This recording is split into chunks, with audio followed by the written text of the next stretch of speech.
Bed bugs are literally everywhere. Washington, D.C. just reported a massive outbreak. Paris, France was all over the news recently.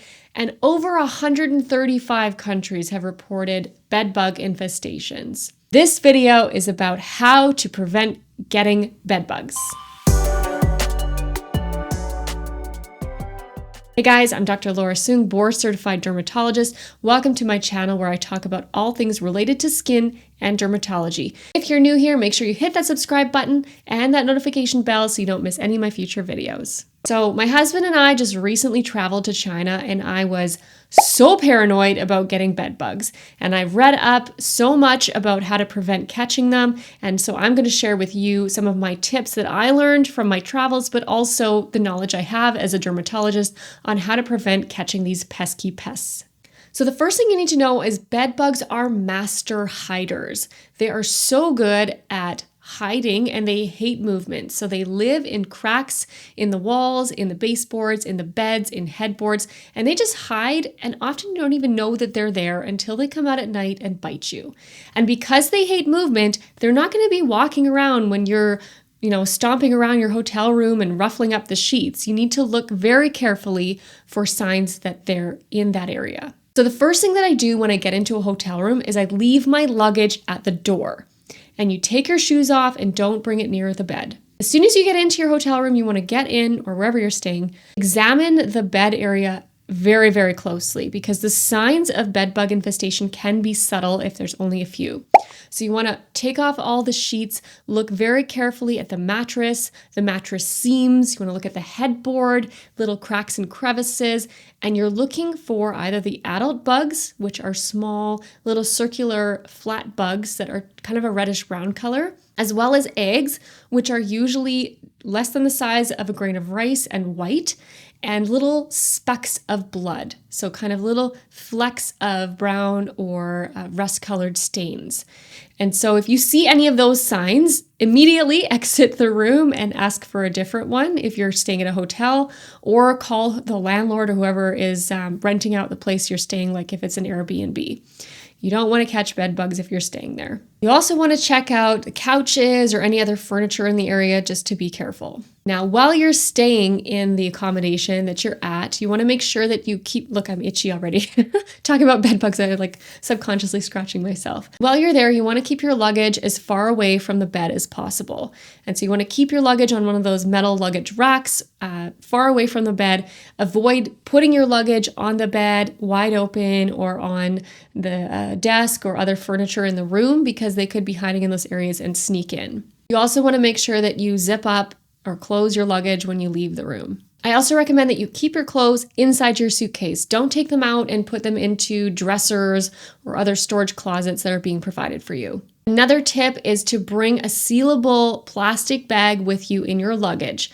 And so when you wear your clothes to bed or in the living quarters, you can take your clothing off and put it in the sealable bag and zip it up. That helps to prevent the bed bugs from spreading through your other clothes and luggage if you do actually catch one. I think one misconception is that bed bugs are only in dirty places. That's not true at all. It doesn't matter how clean the place is. Bed bugs can be anywhere as long as someone has brought them in their luggage or as they're traveling. And so 5-star hotels, Airbnbs, certain public transit, airports, even airplanes, anywhere where there's lots of people and lots of travel can have bed bugs. So being as careful as you can in the hotel room or room wherever you're staying is very important.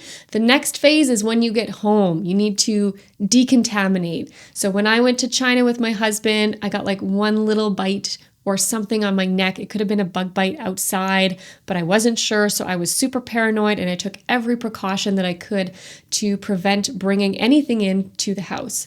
So what I recommend doing is when you get home, keep all your luggage outside. Open it up, unpack everything, get your vacuum cleaner and a bucket of hot water with bleach, and take out all your clothes and anything that can be dried on high heat and put it into a big pile.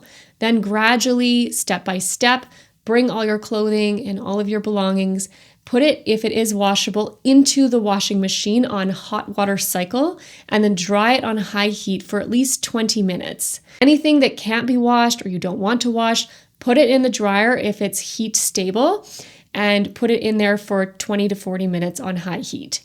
And that will help ideally kill off any of the bed bugs as well as their eggs. The next thing I recommend you do is clean out your luggage. So I carefully inspect everything, look for any signs of bed bug in your own luggage, vacuum it all out, make sure you open the cloth areas, zippers, vacuum between the seams, and then wash everything with plain bleach water. And that will just help to clean everything out so that ideally you don't bring it in. There's a lot of misconceptions about what will kill bed bugs. And so things like really cold air. So if you brought your stuff home and it was -20, that still doesn't kill the bugs. They can actually survive to like -50 degrees in some cases.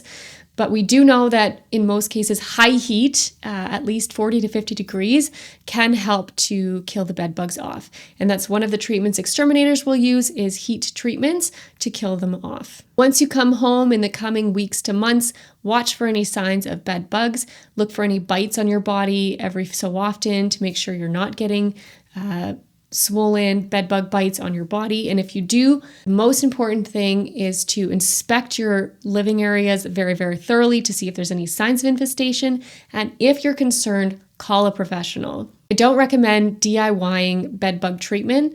Get the professional exterminator in, get them to examine your home. And if they think that there's enough evidence that you have bed bugs, do the treatment they recommend. They're usually most up to date with how the bedbug patterns are in your city, whether there's resistance to certain treatments, and knowing which one to start with. I also recommend looking at a company that has a year-long warranty so that if the first treatment doesn't work, then they can come back and do the treatment again. It's always important to keep your house as uncluttered as possible. Make sure you vacuum frequently, keep your sheets cleaned to try to reduce any spread if you do notice the bed bugs. These types of infestations can have a significant impact on people's mental health. So if you do get the infestation and you're struggling with that, know that first of all, you're not alone. A lot of people have gone through this. And second of all, seek psychology support or support from family members. Make sure you talk through the situation that you're going through because it can be very stressful. People can lose sleep over this. They can go into anxiety or depressive states. And so make sure you're taking care of yourself as well. Well, guys, that's it for this video. I hope you enjoyed this content. Make sure you leave a comment down below if you have any tips for preventing bed bugs or if you've gone through a bed bug infestation yourself and have any tips to share. Would love to hear from you. Make sure you give this video a like and we'll see you in the next one.